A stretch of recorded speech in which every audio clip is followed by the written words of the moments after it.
ইউক্ৰেইনৰ লোমহৰ্ষক আক্ৰমণে জোকাৰিছে সমগ্ৰ বিশ্ব। দেওবাৰে ৰাছিয়াত ইউক্ৰেইনে যি লোমহৰ্ষক আক্ৰমণ চলায় ৪১খনকৈ বিমান যুদ্ধ বিমান ৪টাকৈ বায়ুসেনাৰ ঘাটি ৪টাকৈ এয়াৰবেজত আক্ৰমণ চলায় সমগ্ৰ বিশ্বক অবাক কৰি তুলিছিল। আৰু তাৰ পৰিণাম এতিয়া কি হ'ব? তাৰ পৰিণাম কি হ'ব? ইউক্ৰেইনৰ ওপৰত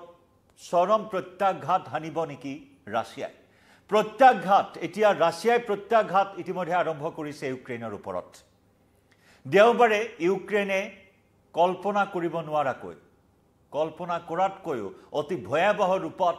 ১.৫ বছৰীয়া পৰিকল্পনাক যেনেদৰে বাস্তৱ ৰূপ দিছিল তাৰ পৰিণাম এতিয়া কি হ'ব? ইতিমধ্যে যুদ্ধ বিশেষজ্ঞসকলে চৰ্চা কৰিছে যে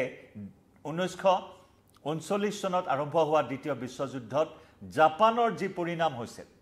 আমেৰিকাই জাপানৰ নাগাসাকি হিৰোশ্বিমাত যি পৰমাণু বোমা বিস্ফোৰণ ঘটাই যি ধূলিৰ লগত জাপানক মিহলি কৰাই দিছিল, সেই পৰিণামেই হ'ব নেকি এতিয়া ইউক্ৰেইনৰ? ৰাছিয়াই হাতত তুলি ল'ব নেকি পৰমাণু অস্ত্ৰ? নমস্কাৰ প্ৰিয় দৰ্শক, মই জয়ন্ত মাধৱ গোস্বামী আপোনাক স্বাগতম জনাইছোঁ নিউজ ১৮ অসম নৰ্থ ইষ্টৰ ডিজিটেল লাইভলৈ। আৰু ডিজিটেল লাইভত লৈ আহিছোঁ এনেকুৱা এটা অতি গভীৰ বিষয়, অতি স্পৰ্শকাতৰ বিষয়, অতি উদ্বেগজনক এটা বিষয়। কাৰণ ৰাছিয়া ইউক্ৰেইনৰ মাজৰ এই যুদ্ধখন শাম কটাৰ বাবে আমেৰিকাৰ হস্তক্ষেপত ইস্তানবুলত তুৰস্কৰ ইস্তানবুলত শান্তি আলোচনাৰ বাবে উভয় দেশৰ প্ৰতিনিধি মিলিত হোৱাৰ মুহূৰ্ততে এনেধৰণৰ এটা ভয়ানক আক্ৰমণ, কল্পনা কৰিব নোৱাৰা এটা আক্ৰমণ ইউক্ৰেইনে যে ৰাছিয়াত সংঘটিত কৰিব পাৰিব সেয়া কোনেও ভবাই নাছিল। সমগ্ৰ বিশ্ব শিহৰিত হৈ উঠিছে ইউক্ৰেইনৰ ৰাছিয়া আক্ৰমণক লৈ। সমগ্ৰ বিশ্ব এই কাৰণে শিহৰিত হৈছে যে ইয়াৰ পৰিণাম এতিয়া কি হ'ব? প্ৰতিশোধৰ তাৰণাত ৰাছিয়াই হাতত তুলি ল'ব নেকি পৰমাণু অস্ত্ৰ, পাৰমাণৱিক অস্ত্ৰ? সেই চৰ্চা, সেই প্ৰশ্ন এই মুহূৰ্তত উত্থাপন হৈছে। ৰাছিয়াই হাতত পৰমাণু অস্ত্ৰ তুলি লোৱাটো কোনো ডাঙৰ কথা নহয় বুলিও ইতিমধ্যে যুদ্ধ বিশেষজ্ঞসকলে প্ৰকাশ কৰিছে। এই যুদ্ধৰ শেষ কৰিবৰ বাবে, এই যুদ্ধৰ পৰিসমাপ্তিৰ বাবে ৰাছিয়াই হয়তো অতি শীঘ্ৰেই সেই পন্থাকে হাতত ল'ব পাৰে বুলিও যুদ্ধ বিশেষজ্ঞসকলে এই মুহূৰ্তত ব্যক্ত কৰিছে। দেওবাৰটো ইউক্ৰেইনৰ বাবে এক ঐতিহাসিক দিন বুলি ইউক্ৰেইনৰ ৰাষ্ট্ৰপতি ভলোদিমিৰ জেলেনস্কিয়ে উল্লেখ কৰিছে। ২০২২ চনৰ পৰা ইউক্ৰেইনৰ ওপৰত ৰাছিয়াই যি আক্ৰমণ চলাই আহিছিল, যি সামৰিক অভিযান চলাই আহিছিল, সেই ২০২২ চনৰ পৰা প্ৰতিশোধৰ জুই জ্বলি আছিল ইউক্ৰেইনৰ ৰাষ্ট্ৰপতি ভলোদিমিৰ জেলেনস্কিৰ ওপৰত। আৰু সেই প্ৰতিশোধৰ তাৰণা পুৰাইছিল দেওবাৰৰ আক্ৰমণেৰে। কাৰণ দেওবাৰৰ আক্ৰমণ এদিনৰ আক্ৰমণ নাছিল। সেই কথা ইতিমধ্যে তেওঁ স্পষ্টকৈ সমগ্ৰ বিশ্ববাসীক জনাইছে যে প্ৰায় ১৮মহীয়া পৰিকল্পনা আছিল। সেই ১৮মহীয়া পৰিকল্পনা কেনেদৰে বাস্তৱত ৰূপ দিছিল সকলোখিনি কথা ইতিমধ্যে এক্স হেণ্ডেলত তেওঁ বৰ্ণনা কৰিছে। আমি ইতিমধ্যে আপোনাক জনাইছোঁ সেই পৰিকল্পনাৰ আঁৰৰ কথাখিনি। ১৭০খনকৈ ড্ৰোন এদিনতে উৰি উৰি গৈ ৪০০০ কিলোমিটাৰ দূৰত্ব ভেদি আক্ৰমণ কৰা নাছিল ৰাছিয়াৰ সেই গুৰুত্বপূৰ্ণ অতি হৃদপিণ্ডস্বৰূপ এয়াৰবেছ কেইটাত। প্ৰায় ১.৫ বছৰীয়া পৰিকল্পনাৰ কথা আমি উল্লেখ কৰিছোঁ। ৰাছিয়াৰ ট্ৰাকত স্মাগলিং কৰাই সেই ড্ৰোনসমূহ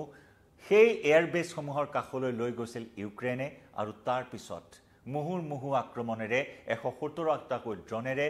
মাটিৰ লগত মিহলি কৰি দিছিল যোৱাটো দেওবাৰে ইউক্ৰেইনে ৰাছিয়াৰ ৪টাকৈ এয়াৰবেছ, য'ত আছিল শক্তিশালী চোৰাংচোৱা বিমানকে ধৰি ৰাছিয়াৰ কেইবাখনো শক্তিশালী যুঁজাৰু বিমান। ইতিমধ্যে আমি উল্লেখ কৰিছোঁ এই আক্ৰমণত A-50 চোৰাংচোৱা বিমান, ছুপাৰছনিক TU-160, TU-22 বোমাৰ ৪১খনকৈ এই বিমান ধ্বংস কৰিছে এই আক্ৰমণত। আৰু এই বিমান আচলতে পাৰমাণৱিক অস্ত্ৰ কঢ়িওৱাত ব্যৱহাৰ কৰা হয়, কিন্তু ৰাছিয়াই শেহতীয়াকৈ ক্ষেপণাস্ত্ৰ নিক্ষেপতে এই যুদ্ধ বিমান ব্যৱহাৰ কৰি আহিছিল। আৰু ৭০০ কোটি মাৰ্কিন ডলাৰৰ লোকচানৰ সন্মুখীন হ'বলগীয়া হ'ল ইউক্ৰেইনৰ আক্ৰমণত ৰাছিয়াই। মাত্ৰ কেইহাজাৰমান টকাৰ কেইটামান ড্ৰোনৰ জৰিয়তে ৭০০ কোটি মাৰ্কিন ডলাৰ ধূলিৰ লগত মিহলি কৰি দিলে ইউক্ৰেইনে, যাক লৈ সমগ্ৰ বিশ্ব চমকিত হৈছে, সমগ্ৰ বিশ্ব শিহৰিত হৈছে। আৰু যাক লৈ এতিয়া আমেৰিকা যি প্ৰতিশোধৰ জুই নিৰ্বাপন কৰিছিল জাপানত পাৰমাণৱিক আক্ৰমণেৰে সেই একেই পদক্ষেপ একেই পন্থা এতিয়া ৰাছিয়ায়ো গ্ৰহণ কৰিব নেকি সেই চৰ্চাই চলিছে সমগ্ৰ বিশ্বজুৰি সামৰিক বিশেষজ্ঞসকলৰ মাজত যুদ্ধ বিশেষজ্ঞসকলৰ মাজত দ্বিতীয় বিশ্বযুদ্ধৰ যি ৰূপ যি গতি সেয়া সলনি হৈছিল যেতিয়া জাপানে আমেৰিকাৰ এটা সামৰিক ঘাটি তছনছ কৰি পেলাইছিল 7 ঘণ্টা জোৰা এটা অভিযান আছিল প্ৰশান্ত মহাসাগৰৰ হাৱাই দ্বীপপুঞ্জত থকা পাৰ্ল হাৰ্বাৰত থকা আমেৰিকাৰ সামৰিক ঘাটিত যেতিয়া হাত দিছিল জাপানে আৰু তেতিয়াই দ্বিতীয় বিশ্বযুদ্ধৰ গতি সলনি কৰি পেলাইছিল দ্বিতীয় বিশ্বযুদ্ধত ভাগ লৈছিল প্ৰায় 2-3 বছৰ পিছত আমেৰিকাই 1939 চনত আৰম্ভ হোৱা দ্বিতীয় বিশ্বযুদ্ধত প্ৰথম অৱস্থাত আমেৰিকাই ভাগ লোৱা নাছিল যদিও জাপানে প্ৰশান্ত মহাসাগৰৰ হাৱাই দ্বীপপুঞ্জত থকা সেই আমেৰিকাৰ ঘাটি পাৰ্ল হাৰ্বাৰত আক্ৰমণ কৰাৰ পিছতে আমেৰিকা বাধ্য হৈছিল দ্বিতীয় বিশ্বযুদ্ধত অন্তৰ্ভুক্ত হ'বলৈ আৰু তাৰ পিছত যি প্ৰতিশোধৰ জয় সমগ্ৰ বিশ্বই দেখিছিল আজিও শিহৰিত হয় আজিও সেই বিভীষিকাৰ কথা কুঁৱৰী সমগ্ৰ বিশ্ব শিহৰিত হয় 1945 চনৰ 6 আৰু 9 আগষ্টত হিৰোশ্বিমা আৰু নাগাসাকিত পৰমাণু বোমাৰে আমেৰিকাই নিশ্চিহ্ন কৰি পেলাইছিল মাটিৰ লগত ধূলিৰ লগত মিহলি কৰি দিছিল আৰু তাৰ পিছত জাপানৰ আৰু থিয় হোৱাৰ শক্তি এক প্ৰকাৰ নাইকিয়া কৰি দিছিল আমেৰিকাই য'ত নেকি ধ্বংস কৰিছিল আমেৰিকাৰ সামৰিক ঘাটি সম্পূৰ্ণৰূপে ধ্বংস কৰি পেলাইছিল য'ত 7 ঘণ্টাৰ সেই আক্ৰমণত পাৰ্ল হাৰ্বাৰত থকা 6খনকৈ বিমানবাহী যুদ্ধ জাহাজ 4খন ডাঙৰ যুদ্ধ জাহাজ 2খন সামৰিক পৰিবহন যুদ্ধ জাহাজ ফ্ৰিগেট ক্ৰুজাৰ ডেষ্ট্ৰয়াৰকে ধৰি প্ৰায় 10খনকৈ যুদ্ধ জাহাজ আৰু 553খনকৈ মাৰ্কিন যুদ্ধ জাহাজ 7 ঘণ্টাৰ অভিযানত কোনো ধৰণৰ বাধা নোহোৱাকৈ কোনো ধৰণৰ প্ৰতিৰোধবিহীনভাৱে ধ্বংস কৰি পেলাইছিল পাৰ্ল হাৰ্বাৰত থকা আমেৰিকাৰ সেই সামৰিক ঘাটি আৰু তাৰ প্ৰতিশোধ কল্পেই আমেৰিকাই 1945 চনত নাগাসাকি আৰু হিৰোশ্বিমা নিশ্চিহ্ন কৰি পেলাইছিল গতিকে সেই একেই পন্থা এতিয়া ৰাছিয়ায়ো গ্ৰহণ কৰিব বুলি এই মুহূৰ্তত আশংকা বৃদ্ধি পাইছে সৰ্বত্ৰে কাৰণ 4000 কিলোমিটাৰ দূৰত্ব ভেদি গৈ ইউক্ৰেইনে ৰাছিয়াত আক্ৰমণ চলালে আৰু ইতিমধ্যেই তাৰ প্ৰত্যাঘাতৰ বাবে প্ৰতিশোধৰ বাবে ৰাছিয়াই ইউক্ৰেইন ধ্বংস কৰি পেলোৱাৰ বাবে ইতিমধ্যে আৰম্ভ কৰিছে সামৰিক অভিযান শক্তিশালী বেলিষ্টিক মিছাইল ইতিমধ্যে ইউক্ৰেইনৰ বিভিন্ন স্থানত মুখ্যম আঘাত হানিছে ৰাছিয়াই ইতিমধ্যে আন এক গুৰুত্বপূৰ্ণ আশংকা কৰা হৈছে এই কাৰণে গুৰুত্বপূৰ্ণ কথা এই কাৰণে যে শেহতীয়াকৈ ৰাছিয়াই যি পাৰমাণৱিক অস্ত্ৰ ব্যৱহাৰ কৰাৰ যি নীতি সেই পাৰমাণৱিক অস্ত্ৰ ব্যৱহাৰ কৰাৰ নীতিও ইতিমধ্যে সলনি কৰিছে পাৰমাণৱিক অস্ত্ৰ ব্যৱহাৰ কৰাৰ বাবে ৱাৰ কেবিনেটৰ যি এক সিদ্ধান্ত আছিল পৰমাণু চৰকাৰে ৰাছিয়ান কৰ্তৃপক্ষই পৰমাণু অস্ত্ৰ ব্যৱহাৰ কৰাৰ নীতি সলনি কৰিছিল আৰু তাৰ পিছতে সমগ্ৰ বিশ্ব এক প্ৰকাৰ শংকিত হৈ আছিল যে যিকোনো মুহূৰ্তত পৰমাণু অস্ত্ৰ ব্যৱহাৰ কৰিব পাৰে ৰাছিয়াই গতিকে ইউক্ৰেইনে সেই বাট মুকলি কৰি দিলে নেকি ৰাছিয়াক ইতিমধ্যে প্ৰতিশোধ পূৰণ কৰিবৰ বাবে প্ৰতিশোধৰ তাৰণাত ৰাছিয়াই যিকোনো মুহূৰ্তত ইউক্ৰেইনৰ ওপৰত এতিয়া সেই পৰমাণু অস্ত্ৰ ব্যৱহাৰ কৰিব পাৰে বুলি এতিয়া সকলোৱে শংকিত হৈ পৰিছে পাৰমাণৱিক আক্ৰমণেৰে ৰাছিয়াই পলকতে এতিয়া ইউক্ৰেইন আক্ৰমণ কৰিব পাৰে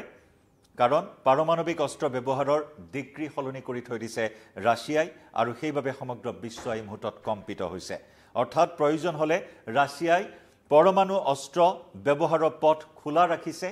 আৰু সেয়েহে প্ৰয়োজনীয় বুলি ভাবৰ সময়ত এতিয়া দেশখনে যুদ্ধৰ সামৰণি মৰাৰ বাবে ইউক্ৰেইনৰ ওপৰত পৰমাণু অস্ত্ৰৰে আক্ৰমণ কৰিবলৈ এই মুহূৰ্তত হয়তো বেছি সময় আৰু নলগাব বা অসম্ভৱ এই বিষয়টো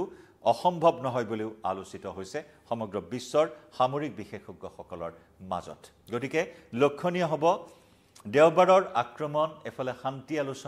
শান্তি আলোচনাৰ ক্ষেত্ৰত ইতিমধ্যে ইস্তানবুলত ৰাছিয়াই প্ৰকাশ কৰিছে নিজৰ স্থিতি যে দীৰ্ঘদিনৰ বাবে যুদ্ধবিৰতিত সন্মত নহয় ৰাছিয়া